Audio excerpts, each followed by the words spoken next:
lobotomite returns. What insidious plan can it have brewing in its horrid mind? What commie anti-American propaganda will it spew? Hello, Simone! Today we're going to be discussing an interesting topic that's been nagging at the back of my brain for a while now. Oh, Which is to say that I think we are at a point in history now where basically everyone who is like super cued into the data, everyone who's super cued into the most modern studies, the most modern statistics, where culture is flowing, knows that the medical gender transition phenomenon and the child puberty blocking phenomenon are both going to be seen as, well, mistakes. In the way a lot of fads historically in medicine were seen as mistakes. The Klugda is the holy guide to living pure. This will help explain. First.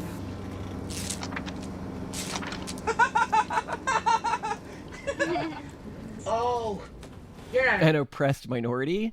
You're a cult. There was a phenomenon of hypnosis and bringing back old memories where everyone was like, oh, this is great. This is so cool for a while. And then everyone was like, oh, we got a bunch of people to accuse their parents of grapes that definitely didn't happen. And now those parents have spent their lives in jail and people have been permanently broken from their families. And this was a horrible thing. Why didn't nobody call attention to this earlier? This is recent. This is like the 80s. You know, this sort of stuff happens all the time, but I think the most famous instance of it happening is lobotomies, right? Lobotomies were very popular. Even the Kennedys did it. If that iteration of the Kennedy family were around today, would they not be the first in line to transition their daughter? And then it came to realize, oh, this is actually horrifying and does not help the people who were doing it to. And just so people understand, 20,000 people went through lobotomies at some point. Yeah, wasn't there one big proponent of it who would even lobotomize people on stage? Well, yeah, the guy who invented it, the neurologist Ergas Moniz, got the Nobel Prize for inventing it. No way! He got the Nobel Prize? For people who don't understand, when they're like, no, lobotomies were never as celebrated as gender transition is today. Oh, no, they definitely were as celebrated as gender transition. This undermines my trust in the Nobel Prize. Well, no, here's the other interesting thing. Is a lot of people will be like, well, yeah, but they're hugely different. Lobotomies weren't done with consent. Actually, lobotomies were almost never done without consent. Lobotomies were done with informed consent. Really? The problem is they were just very bad at informing the people. The information was bad, or the delivery of the informed consent was bad? The delivery of so, for example, people would be like, oh, well, we know now from the leaks around the WPATH files, for example, that it's very common, and the doctors who are doing these procedures know that most people who are getting them do not understand the consequences of them. Oh, yeah, like they're not aware of like higher risk of osteoporosis. You may never have an orgasm. Like all these things they haven't been warned about. Like, well, they don't understand functionally that they're going to be sterilized. Right. A lot of people think it's just totally reversible. So some lines we have here. An endocrinologist stated, I know I'm talking to a blank wall in private emails. And another one pointed out that they knew that they were, quote, robbing these kids of the sort of early to mid puberty sexual stuff that's happening with their cisgender peers, end quote. And then in another instance where they thought that they could just transition back and forth whenever they felt like it, they said, quote, they seem to feel that there should be allowed to switch it back and forth merely at their request, end quote. Showing that it was very clear they didn't understand this was a permanent thing. But more broadly, and this is very clear from a lot of people who, you know, hit like the age of 23 and are like, I want to turn back. It's simply neither communicated to them that they can't just turn back whenever they want. Yeah, or yeah. You're just delaying. Nothing bad is. Yeah, you're right. Okay, so the problem is there has been information given, but the information is highly incomplete. Well, and what's also been shown is because there's been such a bubble around persecuting clinics that do gender transition. If you watch interviews with detransitioners about their indoctrination, I guess you could say interviews for the transition, is the doctors will like tell them very little of what's actually happening and just talk about how amazing it's going to be and everything like that. When it's an advanced and very invasive medical procedure that often ends with, you know, the new organs undergoing necrosis and other forms of like they genuinely begin to like rot on their body. But of course they would. Like this isn't like an easy thing to do. Yeah, the hearing about the complications from surgery and just the recovery, like drainage ports and all sorts of like this is stuff that if you heard it out of context, you would think that they, you know, had just undergone like major tumor removal or like some kind of like cancer Yeah, and I scare. think a lot of people who casually support gender transition today and are like, "Oh, you'd be more trans people if it was more, you know, accepted by mainstream." I think that they feel this way because they haven't actually investigated like the actual what happens after gender transition, what these surgeries are actually doing, or what people are being told before they go into these surgeries. And that if they did, what they would realize is that a lot of this is about doctors that are trying to make a quick buck. It's about psychologists who are scared to say anything against the community because they're very aggressive about this. The horror, and I think the thing that turned me the most against this, I mentioned this in another episode, but it's really important to note. This has never existed before in human history. I believed going into this because they're like, oh, two spirit, and there's this thing in Indonesia, and there's this thing here. And then when I actually went into it, I was like, wait a second. No, these are just different gender presentations. Nowhere in human history is there a sudden obsession with the gender that you're seen as and the desire to conform to that gender. And they're like, no, actually, there is one culture that does castrate people who have this alternate gender perception. And I'm like, oh, where is that? Oh, it's this group in India that's mostly used for poor kids who are kicked out of their family and need a way to support themselves. And so they go into sex work. That does not, that sounds like calling, as I mentioned, like castranos. These are people who were castrated so they could continue to sing at a high pitch in early Europe trans. Like it's clearly not the same phenomenon.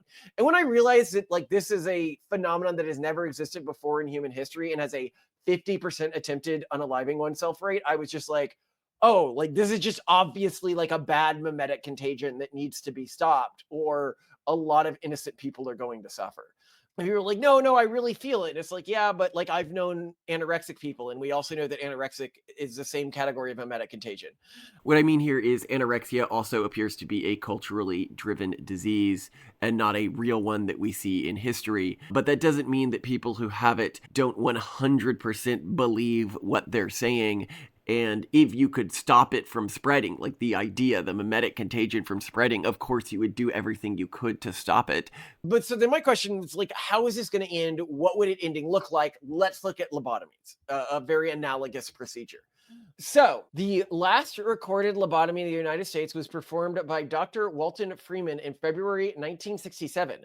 The procedure was carried out on Helen Mortensen, a longtime patient of hers, and this was her third lobotomy. She died of a Whoa, hemorrhage. people were getting multiple lobotomies? Right. So this was at her request and her third lobotomy. This is very similar when people are like, oh, people weren't like addicted to lobotomies. Oh, yes, they were. People are like, oh, like there's not trans people who think they can just like get the procedure when they're like young and underage, which is what a lot of these people who don't understand what they're going into from the WPATH files, and then transition back to the other gender. No, I mean, what is the detransition movement if not that in a big way? We're like, oh, I transition, now I'm transitioning back. Oh, maybe I'll transition back later. And it's seen in these emails that have been leaked that a lot of people didn't understand. You can't just transition back whenever you feel like it. And that's where lobotomies had gotten to when they ended up being banned. As for when the lobotomy of the Kennedy happened, this happened in 1941 when she was 23 years old. The controversial procedure was arranged by her father, Joseph P. Kennedy Sr., was out informing his wife until after it had been completed.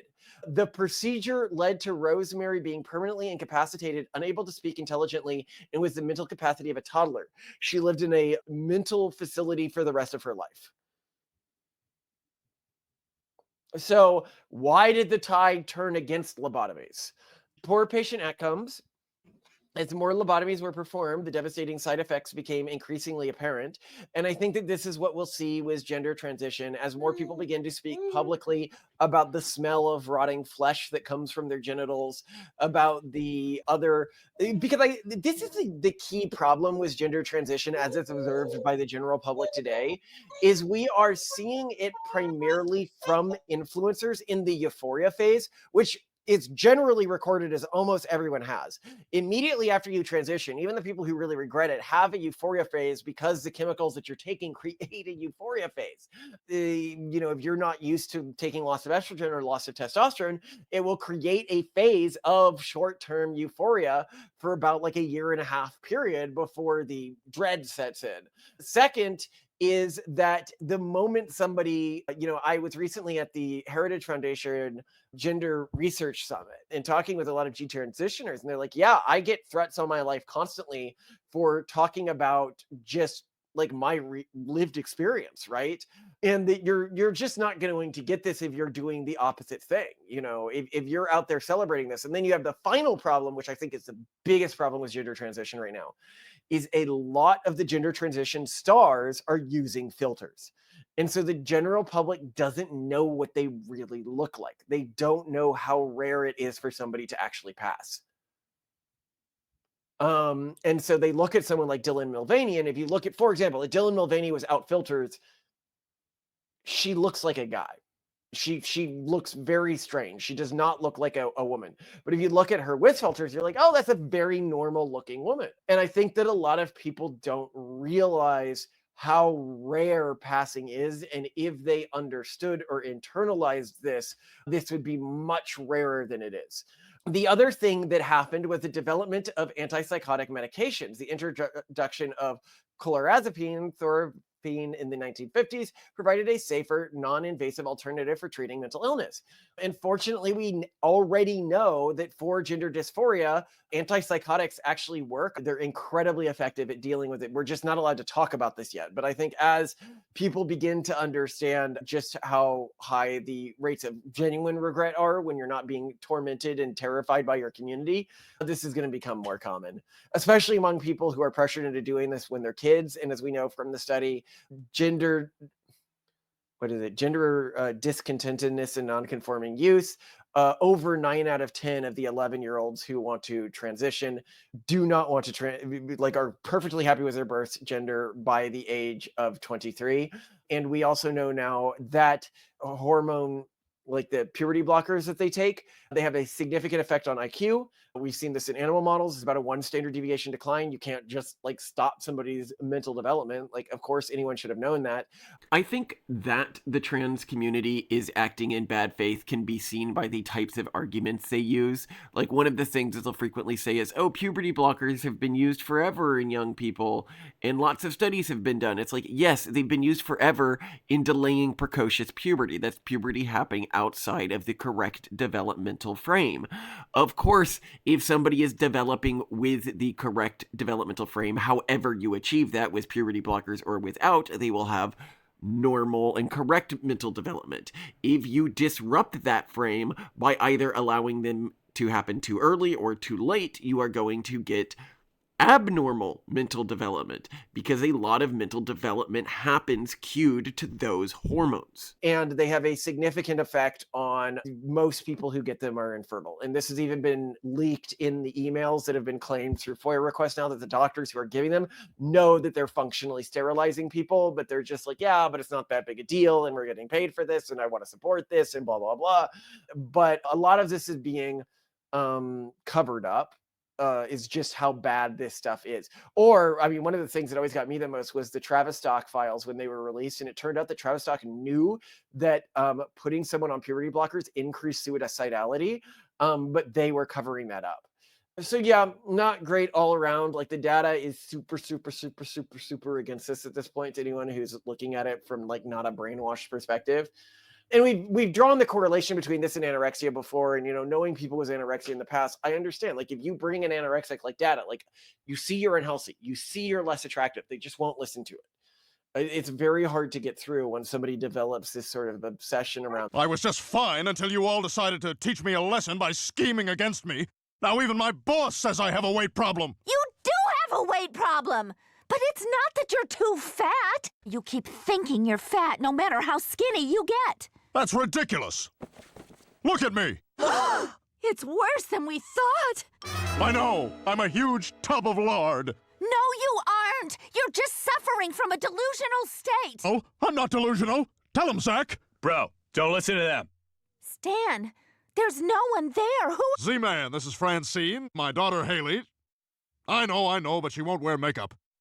Well, so I want to understand how do antipsychotics help with this? Is there information on why they help? My understanding is because it's a form of psychosis. I mean, that's the truth of it. Like the as we argued in the other video, if you look, it's very similar to anorexia in a lot of the ways it presents. It presents overwhelmingly in autistic individuals. It presents at similar rates. It doesn't appear in other cultures. It appears to be a culture-bound illness, like belief in penis stealing or something like that. And that the sort of obsession that you would see in anorexia, I would imagine, is also pretty well dealt with by antipsychotics, where the moment you put someone's brain on this and you stop this sort of magical or obsessive thinking. I checked, and yes, antipsychotics have been used for the treatment of anorexia as well. It appears they're just very good at curing this type of delusional thinking. Keep in mind, antipsychotics are hard drugs. They do bad things to you.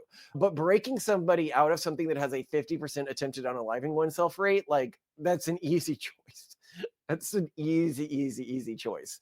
Yeah, I wonder if antipsychotics have also been used to treat anorexia. Now I'm gonna have to look that up. I'm quite curious. Look at it in post. Yeah, the other thing that led to them being right is medical professionals began to turn against it as early as 1941. You saw them. So we're still looking at 20 to 30 years before like the last procedure is performed. But I think that that's where we're getting at now, is 20 to 30 years before these procedures stop being performed. And we understand that the correct way to deal with this is just be more accepting of gender nonconforming behavior and identities instead of an obsession and giving a psychological license to an obsession around what gender you are seen as, which is the real weird thing. I don't mind gender nonconformity. I mind this thing that's leading to all of these deaths. There was ethical concerns, an invasive and irreversible procedure performed overwhelmingly on vulnerable populations like children and women. Oh, wow, that reminds me of something. The psychiatric survivors movement, former patients began to organize and speak against the psychiatric treatments. Oh my God, that reminds me of something. The Soviet ban, now this was really big. In 1950, the Soviet banned lobotomies, declaring them contrary to the principles of humanity. I think that we'll see the UK, for example, has already begun to move against this stuff with the, what was that big report that was done recently? The Cass review. So we're already beginning to see major developed countries that had been accepting of this move against it now. Then you had the James Watts event where somebody died horribly from this. I think we're going to see this more and more, like the daughter who was taken from her mother. This was a daughter that she had transitioned, I think, into a woman, or maybe she had transitioned to a man. I don't remember. But she was taken from her mother because the mother said, I do not support this, and I think that this is bad for her. And then, and keep in mind, I don't know what her actual gender was or what her transgender was. She was taken to live with, at a young age, a foster family. And if you don't know this, by the way, the foster system now is like really intense among, you cannot be a foster parent if you don't gender affirm. So a lot of people are having to lie about this because, you know, most foster parents used to be like, you know, conservative Christians. And so this is a huge problem for the industry at the moment. You're not getting as many foster parents as you used to get. But anyway, so the girl ended up going into the system. It turned out the mom was right. She ended up wanting to go back. She ended up going to the mom one last time, or having a talk with her. So she ended up jumping in front of a train. Like, the horror of this we are already seeing. You were just not informed of these stories because of the old system that was in place.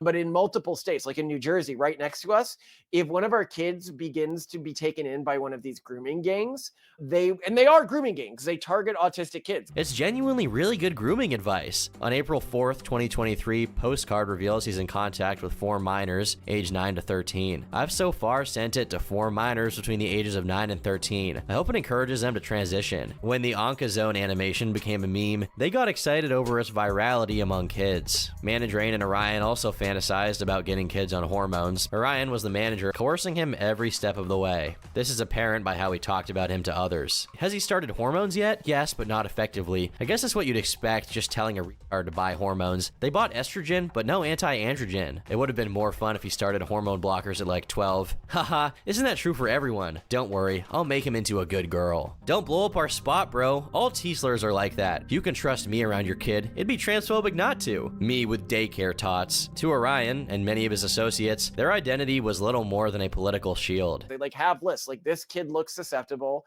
They will incept them with behavior that is alienating. If you get a person to do something that alienates them from mainstream society and their parents, that is a key part of grooming. Like, to call this not grooming is just absurd at this point. It is definitionally grooming if you incept somebody with a behavior pattern that makes it so only people of your group will accept them. So if they get targeted by one of these grooming gangs in New Jersey, the state and the school has a mandate to spend state money on lawyers to take that kid away from their parents. And so as we begin to see more and more of these horrific events happening, we're going to see more and more, I think, rollback of a lot of this stuff because it's just so demonstrable at this point. And it's one of these things that for a long time, like, I was really scared to take this position and be like, no, this is like, I took it like flirtingly. But when I begin to actually meet with lots of detransitioners, which I've met with a lot more now, I'm now like, oh God, like this is actual humans that this is being done to. Well, I think also our larger stance on gender transition in general is that the whole thing is a delusion. Like, this concept that gender is something that is important and people need to express and like take special actions to express is just a delusion. We don't need to exercise. It doesn't matter. It doesn't matter. You want to wear a dress, like, but you don't, it's not a thing. Okay. I don't care. And the fact that society makes it a big deal is this mass delusion, just like people having dancing sickness, that we really need to drop because it is clearly causing major problems. And throughout the past, people have done gender non-conforming things, and it's just been like, it's not a big deal. And I always we do gender non-conforming things. Like, I am, for example, more wigged out by killing like spiders and dealing with the dead mice in the rat traps and killing our chickens when they need to be killed. And Simone's like, I don't care, like whatever. But she's not concerned with how she's gendered by other people because of this. For a while, like, well, I'm going to suddenly start wearing pants. Or like, again, I always point to Louis the 14th.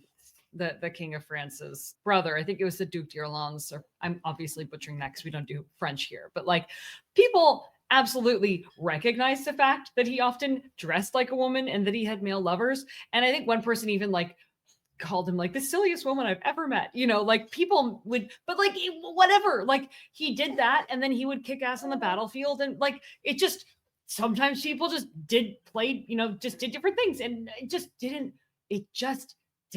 matter that much, and we didn't have to make a big deal of it. And I think that this is a really good example because a lot of people are like, oh, Christianity, Catholicism, it doesn't allow different gender presentations. And it's like, actually, that's like not really discussed in the Bible that much. And here we are talking about Louis the 14th's brother, like one of the heights of the Catholic Empire. We'll note here the Old Testament, so some people consider the New Testament sort of invalidating these rules, does have rules around gender presentation. Specifically, Deuteronomy 22:5, a woman shall not wear anything that pertains to a man, nor shall a man put on a woman's garment, for all who do so are an abomination to the Lord your God. However, if you're just looking New Testament forwards, the only line you really have to go on is Corinthians 11:14-15, which states, does not nature itself teach you that if a man wears long hair, it is a disgrace for him, but if a woman has long hair, it is her glory,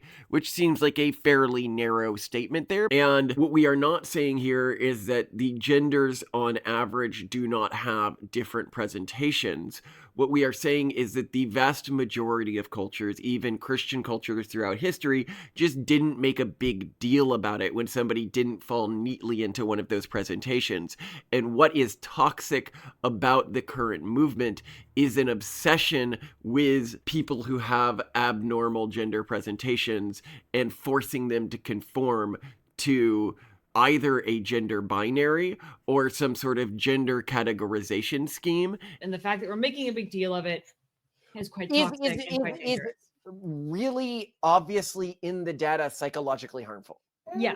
Yeah. And so the bigger issue is the gender obsession, not gender making it a nonconformity. thing. Yeah, making it a thing. And that is where And I I think you can see like, this. I wouldn't say it's just lobotomies. You can even actually see this playing out somewhat in the fillers issue. And this is a more niche thing online, but I love following YouTube channels that comment heavily on like plastic surgery and the work people have had done. And you can absolutely see that there's this subset of people in society who are also having like body dysphoria with regard to their faces. And they just think that like more filler is what they need. More filler is better. And you can see these people who now have these incredibly deformed faces because they developed filler addictions. And I could see, and it's almost there are lots of things here that rhyme, you know, informed consent and, you know, being like, okay, well, I want more and I want more and more is better. And obviously bad things happening as a result of it. And then a slow backlash. I think there are lots of instances in which these things become a big deal. And there are these shared societal delusions that can help contribute to that make it important to people. And I think for people who don't think that this is a big deal, you know, if you want to be shaken out of, like, keep in mind that there's regularly people who will be supported by the community who are like, my 4-year-old it needs to gender transition. Like and also, and there are people who are like, my 4-year-old needs Botox and fillers. Like this thing happened there. This is a phenomenon that is not, we're not just dunking on transness. But hold on. I want to talk about like how horrifying this is. For example, that there are women in Hollywood today, and like we know of high profile cases of this, and of course this is happening in non-high profile cases, that are adopting kids from Africa, bringing them to the United States, then castrating them through like gender transition when they're like 10. Like that's kind of like racist in the most extreme way possible, where they are using them as like a human ornament to augment their own status within their communities. Like, oh, I need my little castrated African boy. No, it's fucked up. And these people need to be treated like monsters because they're acting like monsters. That's a crazy thing to do. To take a little African child and castrate it. Well, it's crazy to do this with any child. I understand, but like somehow it's less monstrous if it's your own kid to me. Now, this actually happened really frequently with lobotomies as well, where like when people were getting divorces and stuff, like one person would be the pro-lobotomy person and one person would be the anti-lobotomy person, and the pro-lobotomy person would get custody. Very similar to what you have with trans stuff here. Now, I want to talk about the core thing that we don't have yet, and that we are going to need to win this particular battle against these innocent people being victimized, right? Which is media representation. That is what ended up killing lobotomies. So we go over the big portrayals of this. You had Sylvia Plath's novel, The Bell Jar, 1963, which depicted a lobotomized woman as defeated and stripped of vitality. Then there was Tennessee Williams' play Suddenly Last Summer, 1958, which portrayed a lobotomy as a threat to vulnerable patients.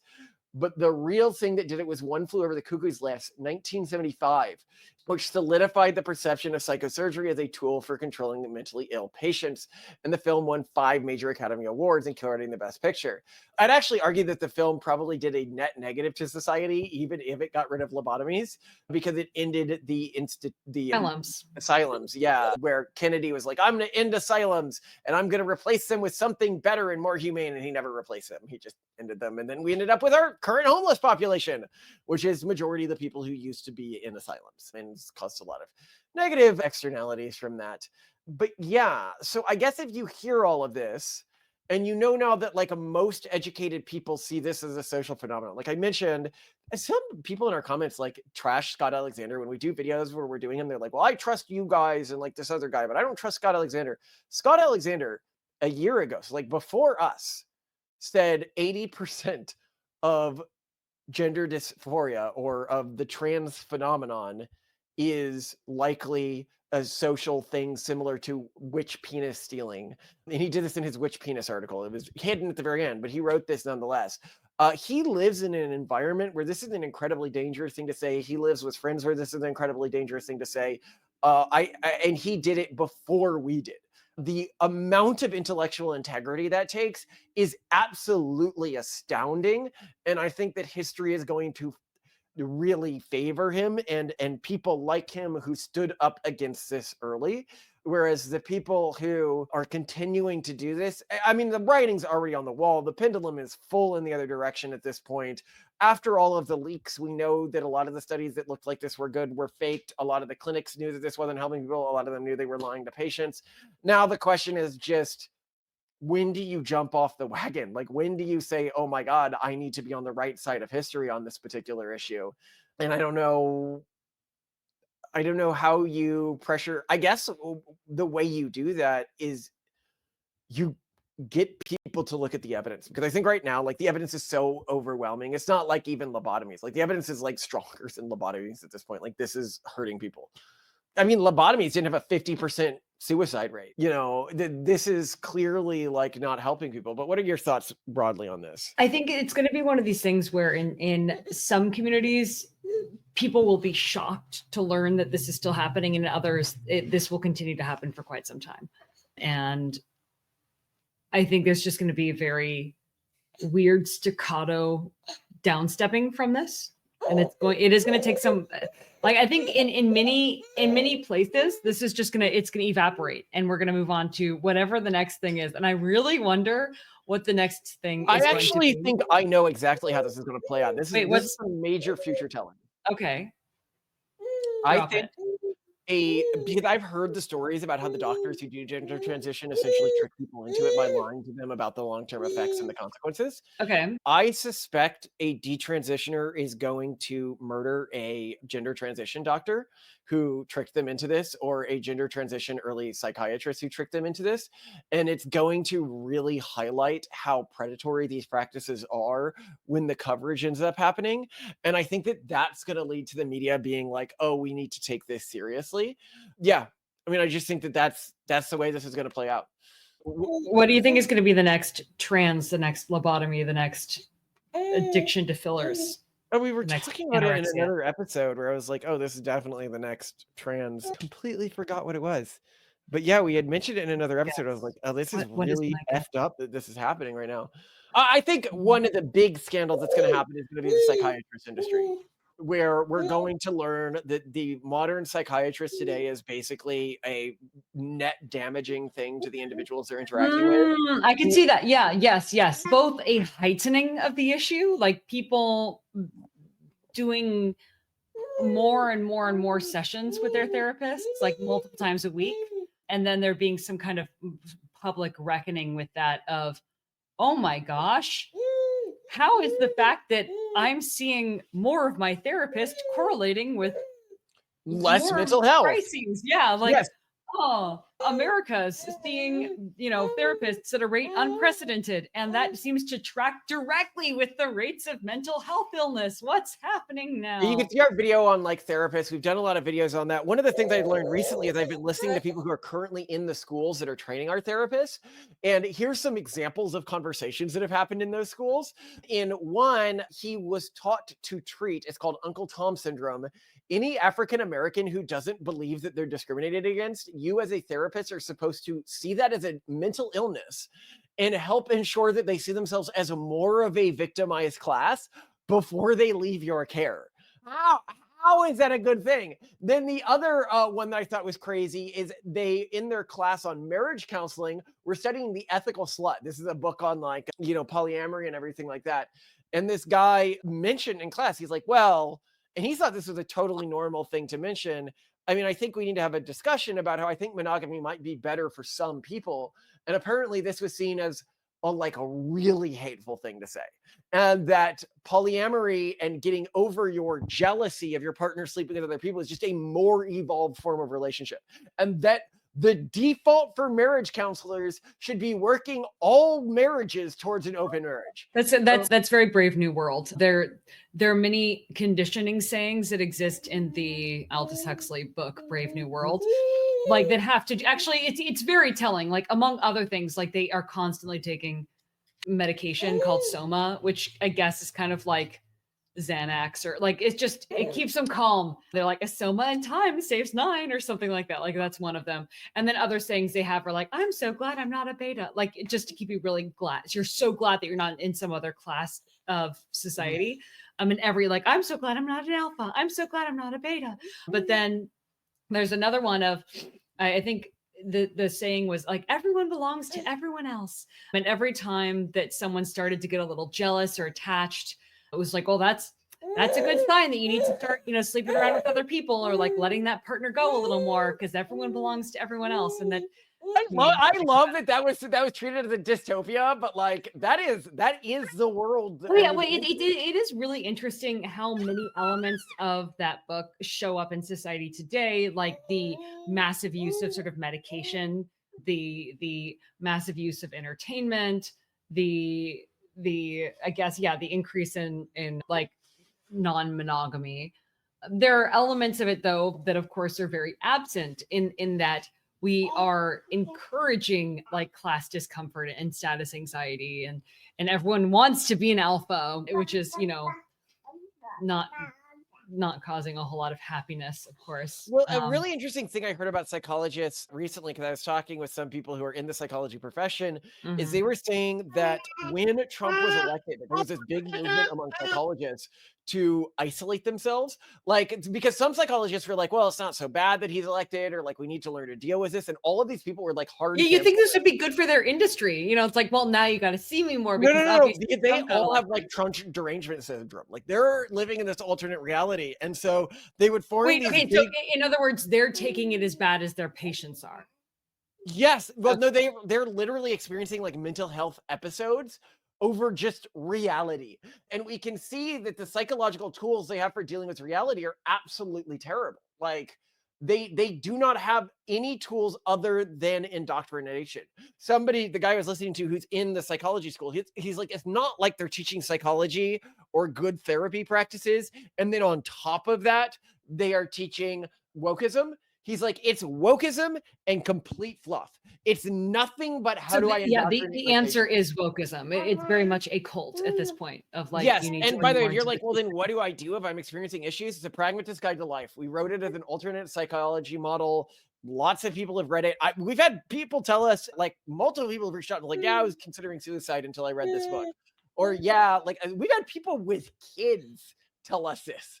Like it appears to be, and I really mean this, we sell it for under $1 on Amazon. Okay, it comes with a free audiobook. And if you can't afford that, or you don't want to pay it, just email us and we'll send it to you. We don't care. We just, and the $1 that you do spend, the 99 cents, most of it goes to Amazon because they're like distribution fees, and then the like 1 penny that goes to us goes to the nonprofit. Like, don't even worry about it, right? Like, we just want to help people because there aren't good other systems out there right now. Oh, what do you think, Simone? I am still curious to see what the next body dysmorphia driven trend is.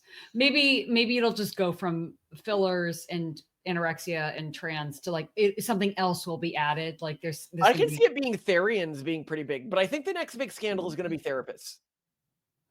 Yeah, but I see maybe not so much lobotomies, but definitely gender transition, specifically youth gender transition, Botox and fillers, though we didn't talk about that in this episode. Well, I'm really just throwing in the keywords to get this demonetized. Sorry. Right? Yeah, I'll have to. Well, no, here's the thing that you often get with people who do gender transition or support it still and like are not like, I love it when they're like, come on, guys. Like, there's lots of people who do this and then say great things about it like 20, 30 years later. And I'm like, and there's lots of girls who were in the grooming gangs who then ended up finding new women for the grooming gangs. They've been convicted of this. There are lots of people who end up being gang raped and then marrying those people. There are lots of people like that doesn't mean anything. What we need to look at is the psychological health outcomes of these individuals? And are they pressuring people without full understanding of what they're signing up for into irreversible decisions? Yeah, I'm still curious as to what, maybe people in the comments will have some ideas, because there's someone had told me in high school that the new cutting or anorexia was going to be gender transition. I would be shocked. It's like, what? Like, why would? Well, I mentioned this in a joke I did at the Libertarian conference, and it got a big laugh out of the room. And this was when I still told them, don't record this, don't repeat this, because I was afraid to have anti-trans views. As I said, when I was a kid, I was a hardcore goth. And I loved all of that stuff. And I always wanted to rebel against authority. And all the authorities would tell me, they go, Malcolm, Malcolm, Malcolm, one day you'll be an old man. And you'll think whatever the young people are doing is shocking and insane. And I always laughed at them. Ha ha ha. You don't know me. I'll always be hip. Well, God damn it, if I didn't think that cutting off your dick was going to become a trend. But the fortunate thing is for us, like, we really lucked into this, is that I don't think we need to worry about this with our kids. It's very obvious in like 5 or 6 years, like, this is going to be so in retrograde at that point that even though we have like autistic kids, I'm not worried about it. Because I don't know, Malcolm. Look, they're going to be targeting them, but I think they'll be targeting them in a very ham-fisted way. I think we already see the movement moving. Everyone can go to the trans forums right now and see like the quote-unquote trans women like fantasizing about like graping J.K. Rowling's daughter, like granddaughter, and like how they're going to grape all the turfs and like how. So it's just clearly jumped the shark. It clearly worked, given he publicly fantasized about assaulting women in bathrooms. Me when transphobic little girls ask me what I'm doing in the women's restroom when I'm obviously a woman. The two fantasized about assaulting J.K. Rowling's grandchildren. Not letting T-slurs get with your kids is transphobic. Someone should Harry Potter woman's grandkids. Orion then goes on to call them turf meat. It's too. I hope people are going to be forced to suck their girl. Well, no, what I mean is it's very obvious that these aren't female fantasies. Like, these people are not acting or looking like females. This is clearly like something else and something really horrifying. And people are like, oh no, this is fringe people. No, it's not fringe people. Alok Menon, like just last year, got a Netflix deal, and he's the one saying that everyone's worried about like little girls in restrooms with trans women, but what they don't know is little girls are kinky too, and that little girls fantasize about this stuff too. And it's like, whoa, I thought that I would get this person deplatformed. Yeah, like 5 years after this, they're getting a Netflix deal. That was a line crossed. Well, okay, encouraging. We'll see how this plays out. This is one of those you making a prediction episodes, and I love those because then we can go back and see how it went. I'm gonna go start your curry. Love you. What am I having tonight? I can't remember the name of it. Paul. But what? P-H-A-L-L. It's a curry that was developed in Birmingham and is considered the spiciest of curries. English Indian food. Nom, nom, nom, nom, nom. Nom, nom, nom, nom, nom. Yeah. Nom, nom, Love you. nom. Love you too. Bye, Mom. Minecraft man.